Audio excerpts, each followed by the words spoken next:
Welcome to week 2 of the Glow Quilt Along. I'm Jamie. I run Thread the Needle Fabrics, an online shop in Vancouver, BC, and I'm teaching you from a very beginner-friendly standpoint how to make the gorgeous Glow Quilt by Art Gallery Fabrics.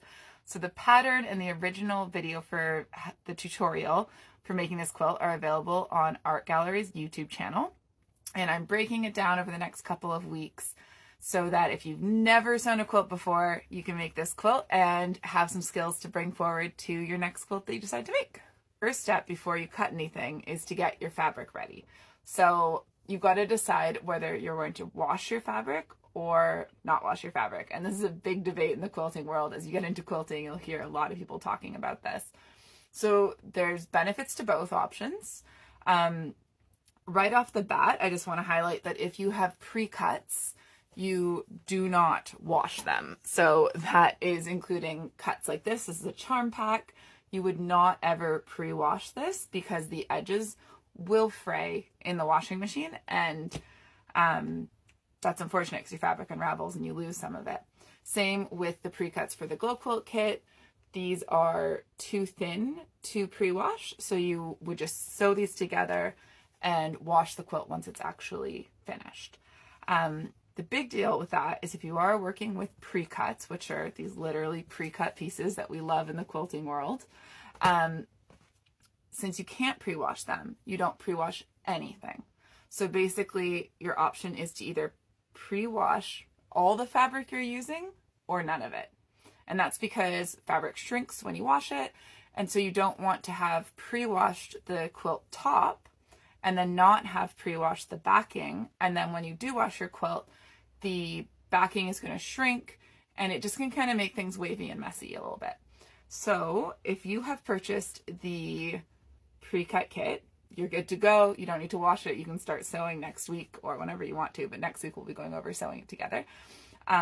But if you have fabric and you would like to pre-wash, just make sure that you pre-wash it before you start cutting it, and that you're washing the backing, the binding, and the top of the quilt.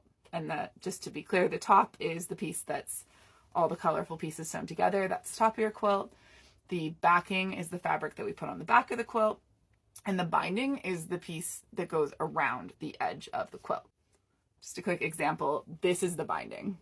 So just make sure you wash all the fabric if you're going to wash it.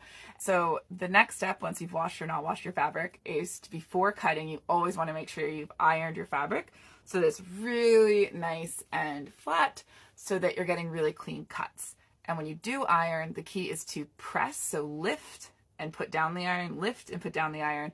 Do not push the iron around on the fabric because it can cause the fabric to warp a bit, and then that can affect the quilt down the road and makes everything a little bit more tricky. So just remember, lift, up, down, not moving it around like this.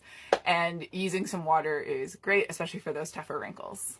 2 more tips for ironing. When you're cutting with the fabric strips, so full length of fabric strips, it's really important to make sure that the selvages are lined up if you have clean selvages, and that the edge doesn't have like a wonky kind of fold going on there.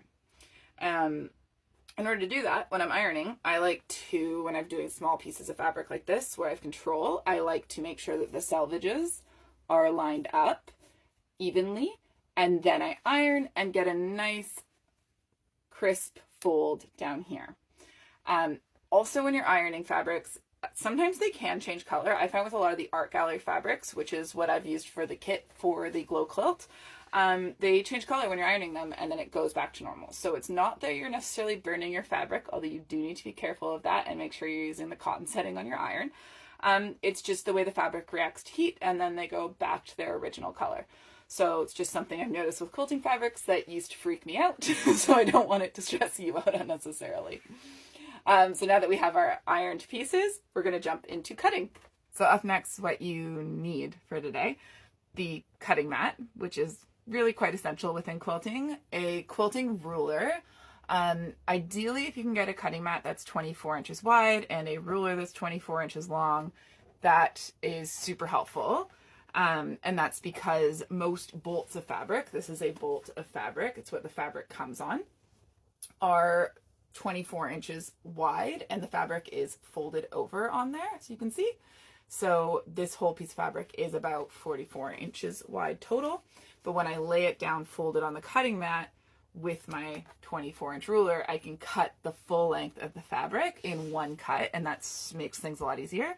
And I use my rotary cutter to cut that. And just a safety tip, these things are really, really sharp. So never hold it where you're actually cutting towards yourself, because one slip and it can get messy really quickly. People end up in the hospital for this. Quilters really hardcore over here. But just always go away from you, and always keep, well, what I just did there also, always put the blade back into, so like when I pop the blade out like that, always, every time you put it down, pop the blade back into the safety.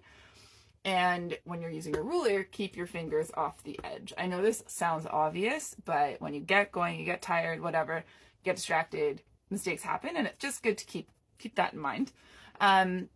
If you get into quilting and you love it, you can also get a shower grip and put that on top, and it makes it really easy to hold. It's a little easier ergonomically, and it keeps your fingers well away from the rotary cutter.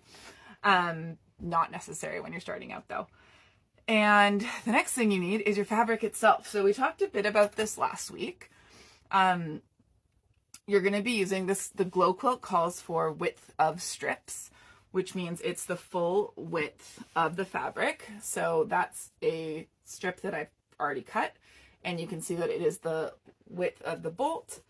And because the bolt's folded over, it is actually 44 inches long.